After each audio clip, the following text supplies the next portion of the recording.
Hello everyone, welcome to my channel. If you are new to my channel, please subscribe to my YouTube channel, so you can join our tech family. If it is informative to you, please like our video, share it with your friends so they can get help with these video, and don't forget to press all notification bell icon so you get regular update and don't miss our any single video. आज हाम्रो video बनाउनुको main उद्देश्य चाहिँ हजुरलाई OSI मोडलको बारेमा जानकारी दिने थियो। अब यो भन्दा पहिला भिडियोमा हजुरलाई ओसाई मोडलको लेयर 1 जुन कि हाम्रो फिजिकल लेयर हो, फिजिकल लेयरको बारेमा हजुरलाई जानकारी दिएको थिएँ। फिजिकल लेयर भनेको के हो, फिजिकल लेयरको फंक्सनहरु के छ, अनि फिजिकल लेयरमा हाम्रो कुन डिभाइसहरु पर्छ त्यसको बारेमा मैले हजुरलाई जानकारी दिएको थिएँ। आज हामी यो भिडियोमा डाटा लिंक लेयरको बारेमा पढ्ने छौं। यो चाहिँ हाम्रो कम्प्युटर नेटवर्क सिरिजमा हजुरलाई हामीले मात्र चाहिँ थ्योरी पार्टमा अलि मेन फोकस गरेर भनेको छौं। अनि तपाईहरुलाई जस्तै अब सीएसआईटी भयो हैन, आईसीटी भयो, अनि हाम्रो जस्तै अब बीसीए हुन्छ हाम्रो, अनि कम्प्युटर नेटवर्क जुन हाम्रो फिल्डमा पढाइ हुन्छ त्यो फिल्डलाई मात्र अहिले फोकस गरेर त्यसमा हाम्रो थ्योरी पोर्सनलाई मैले मेजर यसमा मेजर हुन्छ नि त्यसलाई एकदम मेजर फोकस गरेर म योलाई थ्योरी पार्टलाई कभर गर्ने प्रयास गरेछु। यदि हजुरलाई प्र्याक्टिकली सेसनहरुमा जान छ भने हैन, प्र्याक्टिकल हेर्न प्र्याक्टिकल के हो, फिजिकल लेयरमा कसरी प्र्याक्टिकल हुन्छ, के हुन्छ, त्यसमा कसरी काम गर्छ, त्यो सबै हेर्न छ भने हजुरलाई हैन अनलाइन सेसन भन्ने एउटा प्लेलिस्ट छ। त्यो प्लेलिस्टमा गएर हजुरले मजाले हेर्न सक्नुहुन्छ फिजिकल लेयरमा कसरी डाटा ट्रान्सफर हुन्छ हैन, कुन बिटहरु हुन्छ फिजिकल लेयरमा, कुन अनुसार बिटहरु कसरी ट्रान्सफर हुन्छन् आउट अफ फिजिकल देखि नेटवर्क देखि लिएर अर्को फिजिकल नेटवर्कमा, त्यसरी तिनीहरुले कसरी काम गर्छ, यो ओएसआई मोडल कसरी काम गर्छ, त्यो सबै हजुरले प्र्याक्टिकली हेर्न पाउनुहुन्छ है।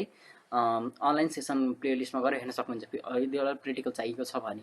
यसमा चाहिँ कम्प्युटर नेटवर्क प्लेलिस्टमा मैले चाहिँ मात्र थ्योरी पोर्सनलाई कभर गर्ने प्रयास गर्दैछु। यसमा प्र्याक्टिकल हाम्रो सेसन हुँदैन है, थ्योरी पोर्सनमा मात्र हुन्छ। थ्योरीलाई मैले त्यही नेपाली बुझाउने हजुरलाई प्रयास गर्छु।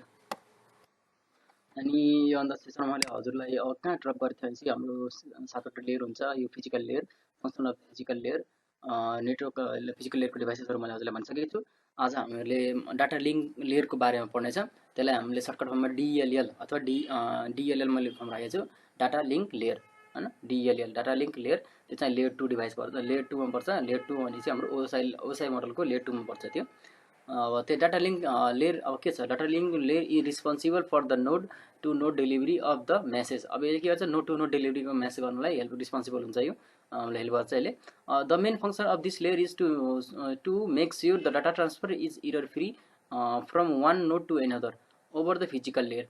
अब यसले खास यसको मेन फंक्शन चाहिँ हाम्रो के भनेपछि कुनै पनि हाम्रो डाटा ट्रान्सफर गर्दा अथवा डाटा पठाउँदा हैन, अनि अथवा डाटा रिसिभ गर्दा हाम्रो हुन्छ नि, हाम्रो डाटा जब सेन्ड गरिन्छ नि एउटा मिडियमदेखि अर्को मिडियमसम्म फिजिकल लेयरबाट हैन, त्यो चाहिँ हाम्रो डाटा एरर फ्री होस्, त्यसमा एरर नहोस् भनेर यसले हाम्रो चेक गर्ने चाहिँ कन्फर्म गर्ने काम चाहिँ गर्ने गर्छ डाटा लिंक लेयरले गर्छ। एरर फ्री डाटाहरु पठाउने काम चाहिँ यसले गर्छ है, डाटा लिंक लेयरले गर्छ।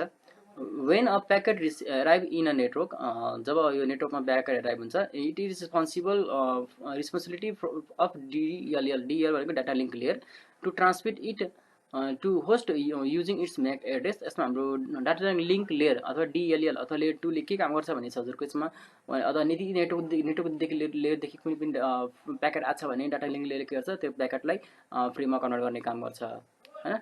यदि हाम्रो फिजिकल लेयरदेखि डाटा लिंक लेयरमा केही बिटहरु आछ त्यसले गर्दा बिटलाई फ्रेममा कन्भर्ट गर्ने काम गर्छ। बुझ्नुभयो? यसमा हाम्रो के हुन्छ, यसमा हाम्रो MAC एड्रेस हुन्छ, सोर्सको MAC एड्रेस हुन्छ, डेस्टिनेसनको MAC एड्रेसहरु हुन्छ डाटा लिंक लेयरमा अथवा लेयर 2 मा हैन। अब यसमा हेर्न सक्नुहुन्छ यो लेयर 2 लाई हामीले के गर्छौं, दुईटा लेयर पार्टमा डिभाइड गर्दैछौं। यसलाई एउटा लजिकल लिंक कन्ट्रोल भन्छ, एलएलसी भन्छन् त्यसलाई, र मिडिया एक्सेस कन्ट्रोल भन्छौं, त्यसलाई MAC MAC भन्छौं है। अब त्यसको बारेमा के त्यसको पर्छ अब हाम्रो यसमा के भनिरहेको छ, the packet receive from network layer is further divided into frames depending on the frame size of network interface card. अब यसको फ्रेम साइजको आधारमा हुन्छ, नेटवर्क इन्टरफेस कार्डको फ्रेम साइजको आधारमा यसलाई डिभाइड गरिन्छ, हामीले फ्रेममा डिभाइड गरिन्छ यसलाई। हामीले कुनै पनि प्याकेटहरु रिसिभ गरिसक्यो, नेटवर्क लेयरबाट रिसिभ गरिसकेपछि प्याकेटले के गर्छ, फ्रेममा डिभाइड गर्ने काम गर्छ। अब त्यसको चाहिँ त्यसको फ्रेमको साइज कति छ त्यो नेटवर्क इन्टरफेस कार्डको, त्यसैले फ्रेममा डिभाइड गर्ने काम गर्छ। Data link layer also encapsulate sender and receiver MAC address in in the header भनिरहेको छ। यसमा के हेडरमा के गर्छ यसले अब डाटा लिङ्क लेयरमा हाम्रो अथवा लेयर 2 मा आइसकेपछि हाम्रो कुनै पनि प्याकेट अथवा हैन प्याकेट आइसकेपछि त्यसलाई के भन्छ डाटा लिङ्क लेयरमा फ्रेममा कन्भर्ट हुन्छ। त्यो फ्रेममा के हुन्छ भनेपछि अब डाटा लिङ्क लेयरले आफ्नो हेडर हाल्छ। आफ्नो हेडर भनेको चाहिँ त्यसले म्याक हेडर हाल्छ। त्यो हेडर्समा के हुन्छ म्याक हेडर हाल्छ क्या। अब त्यसमा हाम्रो के हुन्छ भनेपछि सोर्स म्याक एड्रेस हुन्छ र डेस्टिनेसनको कसले पाउने हो, कसले सेन्ड गरिरहेको छ मेसेज र कसले रिसिभ गर्ने हो त्यसलाई इन्क्याप्सुलेट गरेर पठाउँछ। इन्क्याप्सुलेसन भनेको के हो, जस्तै हाम्रो application layer, presentation layer, session layer हुँदै हुँदै यस्तै हाम्रो माथिदेखि एप्लिकेसन लेयरदेखि लेयर 7 देखि लेयर 1 सम्म आयो त्यसलाई इन्क्याप्सुलेसन भन्छन् हैन। रिसिभरले त्यही कुरा रिसिभ गरेर त्यसले गर्छ डिक्याप्सुलेसन गर्छ। लेयर 1 देखि लेयर 1 भनेको के हो हाम्रो physical layer, data link layer, layer 1 layer 2 layer 3 गर्दै लेयर 7 सम्म एप्लिकेसन लेयर सम्म गयो भने त्यसलाई गर्छ डिक्याप्सुलेसन भन्छन्। त्यो चाहिँ हाम्रो के भन्छ हाम्रो प्रोसेस हुन्छ। त्यसमा हाम्रो आफ्नो हेडरलाई इन्क्याप्सुलेट गर्ने, यसमा डाटा लिङ्क लेयरमा के गर्छ यसले आफ्नो म्याक एड्रेस त्यो हेडरमा हाल्छ। अब the receiver MAC address is obtain by placing on ARP. अब रिसिभरको हाम्रो म्याक एड्रेस कसरी थाहा हुन्छ भनेपछि होइन, अब सेन्टरले कुनै पनि मेसेज सेन्ड त गरिरहेको छ त्यसको आइपी आधारमा। अब सेन्टरले के गर्छ कुनै पनि आइपी हालेर त्यसले पिङ गर्छ होइन। पिङ गरिसकेपछि के हुन्छ त्यसले एआरपी एड्रेस रिजोल्युसन प्रोटोकल भन्छन्, त्यसलाई एआरपी भन्छन्। त्यसले के गर्छ भनेपछि कुनै पनि आइपीको आधारमा जुन आइपी हो त्यसलाई के भन्छन् त्यो रेस्पेक्टिभ होस्ट अथवा कम्प्युटरले के गर्छ यो मेरो आइपी यो मेरो म्याक एड्रेस हो भनेर त्यसले रिप्लाई दिन्छ क्या। सपोज कुनै पनि पीसीले एउटा नेटवर्क छ, नेटवर्कमा एउटा कुनै पनि पीसीले पीसी 1ले पिङ गरिरहेको छ भने होइन, अब त्यसले के गर्छ अब नेटवर्क 2लाई के गर्छ भनेपछि उसले नेटवर्क 2 को कुनै पनि एउटा कम्प्युटर छ, अब नेटवर्क 2 कम्प्युटरको छ पीसी 10 छ, पीसी 1ले पीसी 10 लाई कन्फिगर गर्न खोज्यो भने के गर्छ पीसी 1ले पीसी 10 को आइपी मात्र लिएर पिङ गर्न खोज्छ। तर त्यो के चाहिँ अब त्यसलाई स्विचलाई त थाहा हुँदैन कि अरे यसको म्याक एड्रेस कति हो, त्यही उसले ब्रोडकास्ट गरिदिन्छ क्या। ब्रोडकास्ट सबैले पठाइदिन्छ, पीसी 1 देखि 10 सम्म पठाइदिन्छ होइन, राउटरले पठाइदिन्छ, सबैले पठाइदिन्छ। अनि त्यसपछि उसले के गर्छ भनेपछि जसको आइपी एड्रेस म्याच गर्छ, जस्तै पीसी 10 को मैले आइपी एड्रेस म्याच गरेको थिएँ नि, पीसी 10 लाई पिङ गर्यो, पीसी 10 को MAC address IP address match गर्यो, अब पीसी 10 ले आफ्नो के गर्छ यो मेरो म्याक एड्रेस हो त्यसले युनिकास्टली एप्लाई म्यासेज पठाउँछ है उसलाई। अनि यसमा हाम्रो फङ्सन के छ भने त function of data link layer हाम्रो फङ्सन के छ भनेपछि यसमा हाम्रो फ्रेमिङ हुन्छ, फिजिकल एड्रेसिङ हुन्छ, इरर कन्ट्रोलहरू हुन्छ, अनि यसमा फ्लो कन्ट्रोल हुन्छ, अनि एसएस कन्ट्रोल हुन्छ।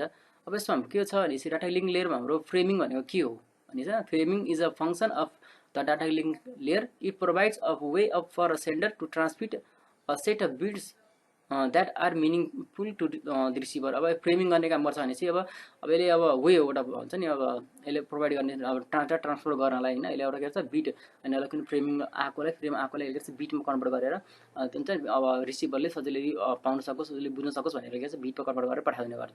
फ्रेमिङ गर्ने काम गर्छ है यसलाई। This can be accomplished by attaching special bit pattern to beginning at end of the frame। भनेपछि बिगिनिङ र एन्डमा के छ स्पेशल प्याटर्नहरू बिट हुन्छ नि 1 अथवा 0 0 अथवा 1 को यसमा फर्ममा हुन्छ नि, यो फर्ममा एरेन्ज गरेर यसले फ्रेमिङ गर्ने काम गर्छ यसमा। अब फिजिकल एड्रेस भनेको के छ अब आफ्टर क्रिएटिङ फ्रेम क्रिएट गरिसकेपछि होइन यसलाई फ्रेमिङ क्रिएट गरिसकेपछि के गर्छ data link layer adds physical address. Physical address भनेको के हो म्याक एड्रेस भन्छन् त, फिजिकल एड्रेस अथवा म्याक एड्रेस भनेको सेम है, जुन चाहिँ हाम्रो नेटवर्क इन्टरफेस कार्डमा इनबिल्ड चाहिँ हाम्रो कम्पनीबाट इनबिल्ड भएर आएको हुन्छ, त्यो चाहिँ युनिक हुन्छ है, त्यो चाहिँ कहिले पनि चेन्ज हुँदैन हार्डवेयर लेभलमा है। सफ्टवेयर लेभलमा त चेन्ज हुन्छ तर हार्डवेयर लेभलमा कहिले पनि चेन्ज हुँदैन है। तर सफ्टवेयर लेभलमा चेन्ज भयो भने हाम्रो टेम्पोररी मात्र चेन्ज हुन्छ। अब के भन्छ सेन्डरको अब फ्रेमिङ गरिसकेपछि के गर्छ फिजिकल एड्रेसले यसको आफ्नो सेन्डर र रिसिभरको यसलो म्याक एड्रेस हाल्ने काम गर्छ। म्याक एड्रेस हाल्छ अब हेडर अफ इच फ्रेम, जस्तै प्रत्येक फ्रेममा हामीले फ्रेम 1 फ्रेम 2 फ्रेम 3 यस्तै पठाउँछन्, त्यसको आधारमा नेटवर्क इन्टरफेस कार्ड रिसिभरले कति रिसिभ गर्न सक्छ त्यसको क्यापेसिटीको आधारमा हामीले फ्रेमिङमा डिभाइड गर्छौँ। फ्रेमिङमा डिभाइड गरिसकेपछि प्रत्येक फ्रेममा हामीले सेन्डरको म्याक एड्रेस र रिसिभरको म्याक एड्रेस हामीले पठाउँछौँ त्यसमा, भनेपछि यो डाटा उता जान पर्यो भनेर क्या।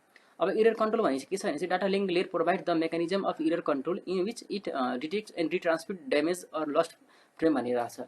यस्तो यसमा हामीले के गर्छ भनेपछि यस्तै हाम्रो पिसी कुनै पनि सेन्डरले कुनै पनि डाटा पठाइरहेछ रिसिभरलाई होइन, यदि त्यो डाटा चाहिँ अथवा अब फ्रेम चाहिँ अब उसले रिसिभ गर्न सकेन है, रिसिभरले रिसिभ गर्न किन सकेन भने चाहिँ अथवा कुनै पनि नेटवर्क ड्यामेज होला, नेटवर्कमा धेरै ट्राफिक हो होइन, अब उसले जान सकेन होइन उतादेखि, अब नेटवर्क ब्रेकडाउन छ अथवा त्यो रिसिभर अफलाइन छ, त्यस्तो भइसकेपछि अब यसले के गर्छ सजिलै डिटेक्ट गर्ने काम गर्छ क्या। अब उसले अझ रिसिभरले कुनै पनि डाटा पठाउँदा पठाउँदा उसले के छ बिचमा पाएन डाटा, कुनै एउटा डाटा प्याकेज लस भइसक्यो, उसले के छ फेरि रिट्रान्समिट गर्छ क्या। भनेपछि अब ऊ सेन्टरले पठाउँछ प्याकेट 1 फ्रेम 1 फ्रेम 2 फ्रेम 3 पठायो, फ्रेम 4 लस भइहाल्यो। रिसिभर ऊ फ्रेम 4 लस भइसक्यो, अब सेन्टर के छ फ्रेम 5 पठाउनुभन्दा अगाडि उसले के गर्छ फेरि सेन्टरले के भन्छ मैले फ्रेम 4 को डाटा पाएको छैन भनेर उसले भन्छ क्या। अनि फेरि उसले के गर्छ इरर कन्ट्रोलले के गर्छ फेरि उसले डाटा पठाइदिने काम गर्छ क्या। फ्रेम 4 पठाउँछ अनि त्यसपछि कन्टिन्युसली हाम्रो यसरी फर्दर प्रोसेस हुँदै जान्छ है। अब फ्लो कन्ट्रोल भनेको के छ भनेपछि the rate must be constant on both side else that data may get corrupted those flow control coordinates the amount of data that can be send before receiving acknowledgement.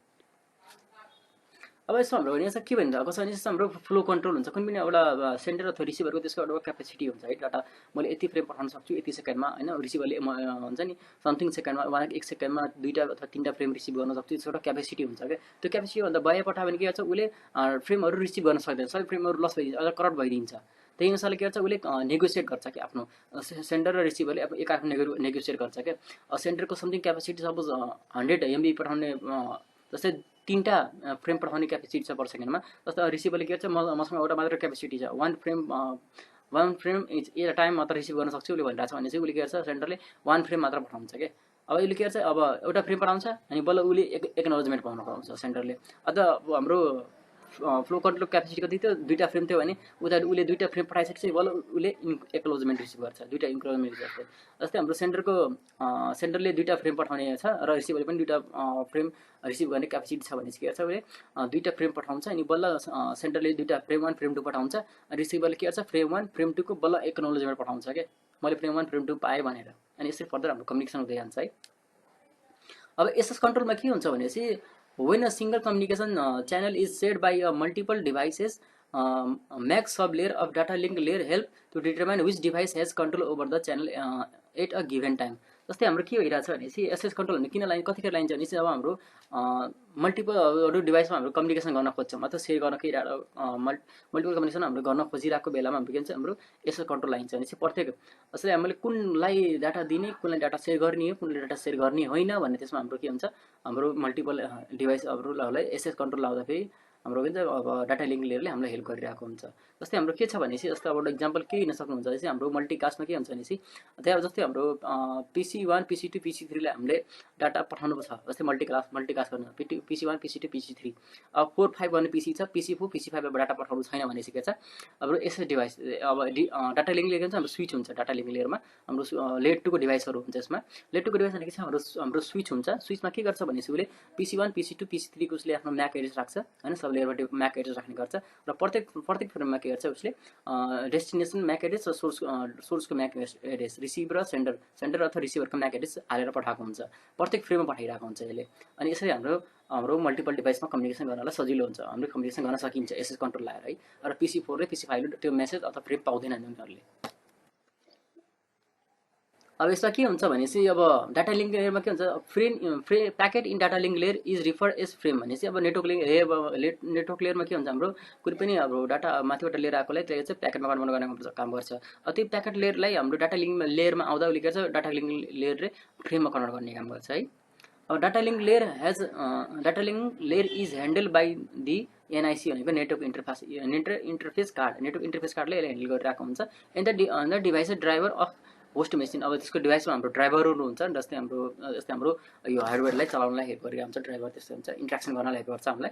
अनि हाम्रो के छ हाम्रो कुन डिभाइसेस पर्छ त हाम्रो डाटा लिङ्क लेयरमा जस्तै हाम्रो स्विच भयो ब्रिज भयो हैन and are the data link layer devices. हाम्रो स्विच र ब्रिजहरू के हुन्छ हाम्रो डाटा लिङ्क लेयरको डिभाइसेस हुन्छ। ल त साथीहरु आज हामी अन्तिम भिडियोमा आइसकेका छौँ। अब हजुरलाई मैले यो भिडियोमा हजुरलाई मैले डाटा लिङ्क लेयरको बारेमा जानकारी दिएँ, डाटा लिङ्क लेयर के हो, डाटा लिङ्क लेयरको फङ्सन के छ र डाटा लिङ्क लेयरमा के कुरा हुन्छ हैन, कुन डिभाइस हुन्छ यसमा डाटा लिङ्क लेयरमा। अनि अब हामी नेक्स्ट सेसनमा हामी के पढ्ने छ भने चाहिँ नेटवर्क लेयर 3 को बारेमा हामी जानकारी लिनेछ। ल त साथीहरू यदि तपाईँले यसको बारेमा डाटा लिङ्क लेयरको बारेमा अझै जानकारी लिनु छ भने मैले तपाईँलाई भनिसकेँ अनलाइन सेसन भन्ने प्लेलिस्टमा जानु होला। त्यसमा हजुरलाई मैले प्र्याक्टिकली डेमोन्स्ट्रेट गरेर देखाएको छु। त्यसलाई अलिक ब्रिफली जान मन लाग्छ भने, नत्र भने हजुरलाई थ्योरी पोर्सनमा जस्तै हाम्रो सिएसआइटी भयो, आइसिटी हुन्छ, यस्तै बिसीहरू हुन्छ, त्यसमा थ्योरी पोर्सनहरू कभर गर्नलाई जरुरी हुन्छ। त्यसमा हाम्रो थ्योरी पोर्सनलाई मैले मजाले कभर गरिदिइसकेको छु हजुरलाई। यदि योभन्दा बढी अझै जानकारी लिन छ भने हजुरले अनलाइन सेसन प्लेलिस्टमा गएर मजाले हेर्न सक्नुहुन्छ। यसमा मैले प्याकेट लेभलमा गएर तपाईँलाई पढाएको छु यसमा अनलाइन सेसनमा। ल त साथी म अब बिदा हुन्छु। म हजुरलाई अर्को सेसनमा भेट्नेछु। हस् त, नमस्ते। We hope you enjoyed the video and found value in the content. We value your feedback. If you have any questions or suggestions, feel free to post them in the comments section or contact us directly via our social platforms. Thanks for watching.